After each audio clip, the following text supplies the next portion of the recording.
Allow me to quickly dispel a common misconception. There is no such thing as free shipping. Transportation logistics is a tricky subject.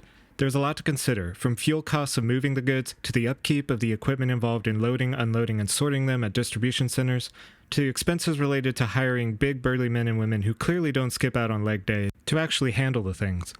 There's a lot going on that's mostly invisible to us when we ship out a product from location A to location B. But for us, this becomes doubly tricky because we ship plastic tanks. Let's imagine for a second that we sold something like t-shirts, a product which can fit into an envelope and weighs next to nothing. That would make for a product that is very simple to handle and would probably cost so little to ship we'd be able to include that cost into the price of the product, call it free shipping, and then we'd still be making a profit. This strategy works well with small and light products. Unfortunately, our products are thick with 2 C's. Even our smaller tanks would need their own bus tickets to make it home for the holidays, but our larger products need serious logistics coordination to make it to their destination.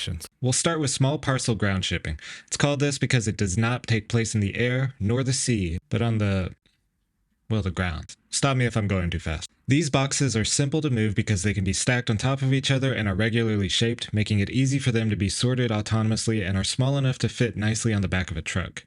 Here's a banana for scale. What this boils down to is fittings, accessories, and pumps are all examples of products that don't take up much space. They can fit into standard parcel boxes, and they ship inexpensively and quickly. There are exceptions, but for the most part, this is a pretty simple rule of thumb. If the dimensions are under 48 inches on all sides, or the tank is under 50 gallons, it will probably ship via ground. The majority of our products, however, are not so simple. Most of them need to be palletized and wrapped, and some of them are too big even for that. Banana. The biggest factor contributing to making our products difficult to ship, however, is not just the size or the weight, but a combination of measurements that add up to something called dimensional weight. Dim weight is an industry standard calculation that represents the density of a shipment. The more space a product takes, the less shipments can be made by a single truck. Thus, dimensionally larger items cost significantly more to ship than smaller ones, even if the small items are heavier. Here's an example. We've got a 105-gallon tank here on tankdepot.com. At first glance, none of these dimensions look too scary. We've got 39 inches in length, 26 inches in width and height. It's only 40 pounds. I could lift that above my head. We could probably ship that just like any of our other smaller products, but just to be safe, let's check the dim, whoa dear lord, 190. This reasonably small tank that your grandmother could probably carry around under one arm is viewed as 190 pounds by the carrier before packaging. After all the additional handling charges and overweigh fees, we might as well send it via freight. Because dim weight is such a huge factor in shipping our products, most of our tanks cannot be shipped via traditional ground shipping. They won't even fit in ground shipping boxes. Believe me, we've tried. Which leads us to LTL freight shipping. LTL, of course, stands for less than truckload. Or is it less than truckload? Don't ask me, I did not come up with it. And this is how the majority of our products will be shipped. It's called less than truckload because we're only reserving the portion of the semi-trailer our equipment occupies. This is another area where the dimensions of our tanks adds to the cost and complexity of shipping. Many shipments in the freight world are stackable, which saves space, meaning more product can be transported per shipment.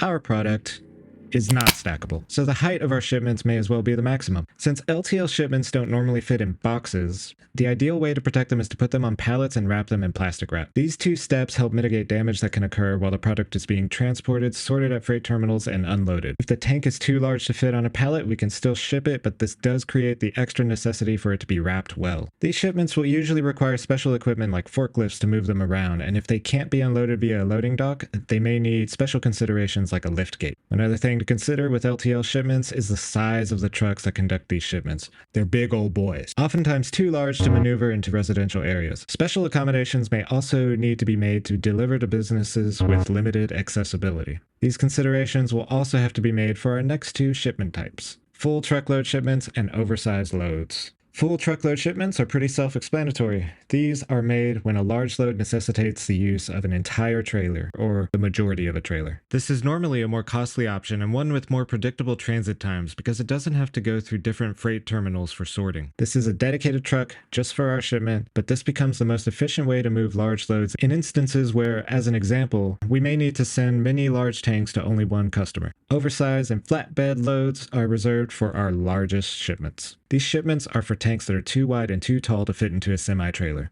Anything wider than about 8 feet is considered oversized and will need to be shipped on a flatbed. Oversized loads are likely to require special permits, maybe 1 or 2 pilot vehicles to escort the trailer, as well as a ton of considerations to be made that vary based on local regulations and the distance and route that needs to be planned out. Some states even require those pilot vehicles to be police escorts. Carrying out these oversized shipments of huge tanks requires a lot of coordination and planning and can be extremely expensive. So this is a basic overview of the shipping operations we utilize here in our company.